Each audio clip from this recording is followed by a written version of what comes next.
Let me begin with the historical context of the topic today. The Tang comes to an end in 907.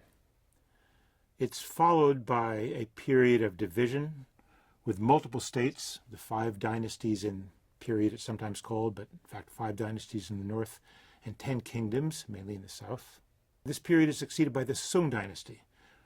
And the Song dynasty begins in the north in 960 and over the next 20 years conquers the remaining states in the south.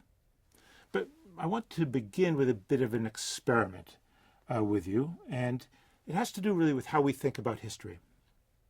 And the point of this inquiry is to provide evidence for making a distinction between 2 periods in Chinese history. One which might be called the early imperial order, which the Tang is the height of, and the other is the later imperial order that begins with the Song and comes to its full glory, if you will, in the late Ming and Qing dynasties.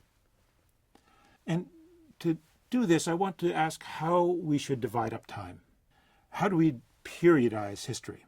And the idea is this, that if we think of historical time extending over hundreds, thousands of years, there are periods, sometimes lasting 100 years, more than that, sometimes only a decade, when a lot changes in many different fields: foreign relations, domestic relations, the economy, society, culture, and so on. And then things settle down again, and then things go along that line pretty much until another period of many, many changes taking place. So we're not going to treat every moment in history as equal. We're interested in those periods when lots changes in order to understand what comes out of a period of change, the more stable, long-term trends and developments. Now, in the Chinese case, the typical period we use is the dynasty, the temporal period during which one family controls the throne, the imperial throne. And, of course, the dynasty is also the territory that central government, that court, controls. So we're going to talk about periodization. But in doing this, my goal is to think about the difference between dynastic time and historical time, and to try to come up with ways of dividing historical time that don't just rely on dynasties. Now consider how we tell time today in the West. We have a calendar for the year based on the sun, 12 months in that year, 4 weeks. In China, they had 3 weeks of 10 days. Days, like in the West, were defined by the sun. And there weren't 24 hours, there were 12 hours, 12, what we would call 2-hour periods. And of course, in the West, the Western method of counting continuously, cumulatively, going back to the birth of Christ, begins at a certain moment. It's not uniformly recognized for several centuries, but that's the way we work. But in China, before the 20th century, there was no single calendar that worked cumulatively, continuously, from some point in the past on into the present. Time was kept by the emperor's reign title and the year in that reign title. So you might say the 4th year of the Yongle emperor, or the 2nd year of the Honor the Sage reign period, or something like this. This wouldn't matter very much if there was only one dynasty at a time. But in fact, in Chinese history, sometimes there are many dynasties at once, competing states, each one of which proclaims itself the true dynasty. Now, thinking in terms of dynasties has its advantages. After all, if you are talking about that place during that period of time, it has its historical sources, it has its its continuous time series, it has its legal codes, it has its institutions, and so on. And people were conscious of this. They knew, certainly elites knew, that they lived in a world with a certain emperor under a certain dynasty. And what people are conscious of at the time certainly is important. If we think about the United States, for example, after the attack on the World Trade Center buildings, so-called 9/11, that was an event that impinged on the conscience of everybody, and it had great consequences. So that would be an example of something that breaks that continuous flow of time with a major event. But if we focus on dynasties too much, we lose sight of long-term change. Now, what I mean by this is this. We might think of a dynasty not as something that simply creates time and creates the social order, but something that is created in response to the times, in response to the developments that are taking place at that moment in history, and trying to figure out institutions that can be used to fix the problems of the moment, to establish power, to establish stability. And we tend to think about dynasties, in fact, not as progressive, but as endlessly repeating cycles. It has a beginning, it has a maturity, it has an old age, it ends. But dynasties, in fact, are founded for different reasons under different circumstances, and they fail for different reasons under different circumstances. So in thinking about dynasties, we still are better off asking, what's the situation the dynasty confronts? How successful was it in addressing and resolving the issues of the day? What was the internal situation that developed after a period of extended peace?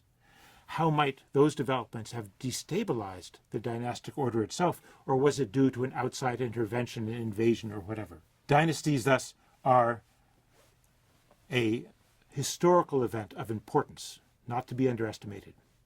But there are other historical changes that have tremendous long-term significance that don't go together with dynasties.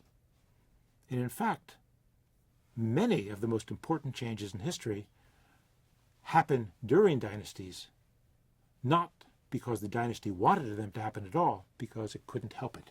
And so I want to think today about how we're going to identify some of the larger changes that take place in time that dynasties have to cope with to survive. And for that, we really need to think about how we periodize history using something other than dynasties. Now, one of the most popular ways of periodizing has come from Karl Marx, who had this notion that society developed along a progressive path from the primitive through the slave, through the feudal, to the capitalist, and eventually the golden age to the socialist. And for Marx, these stages were defined by one causal factor: who controlled the means of production.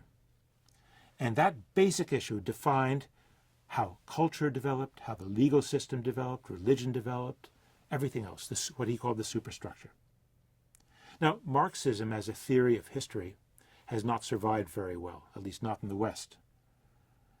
But its assumption about progressive stages in history has been, in fact, quite common in the West and has a very long history. It goes back, in fact, to the beginning of the Christian era, when the Christian historians had to think of how it was that classical civilization had given way to Christianity and what that meant. They wanted to argue that it was a better stage and that even better was still to come. However, the Chinese writing of history is not the same. The Chinese writing of history doesn't see time as progressive, even though we ourselves might speak of it in terms of cumulative change. The Chinese view of history emphasizes union and disunion, many states coming together into one and then falling apart into many. Others have tried to find, and this includes Chinese historians, different ways of defining historical change in China other than the Marxist way.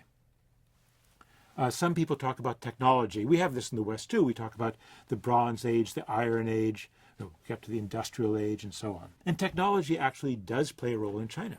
But I'm not sure we could define Chinese history through a series of changes in technology.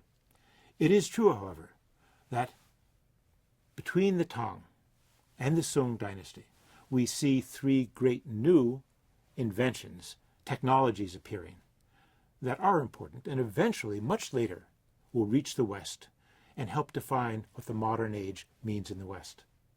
And these were the mariner's compass, which allowed ships in principle to sail out of the sight of land; printing, which allowed language, books, poems, ideas to be spread further at a lower cost than ever before; and gunpowder, with which, in fact in the Chinese case, rockets and bombs, artillery could be built to extend power further than the bow and arrow, further than before.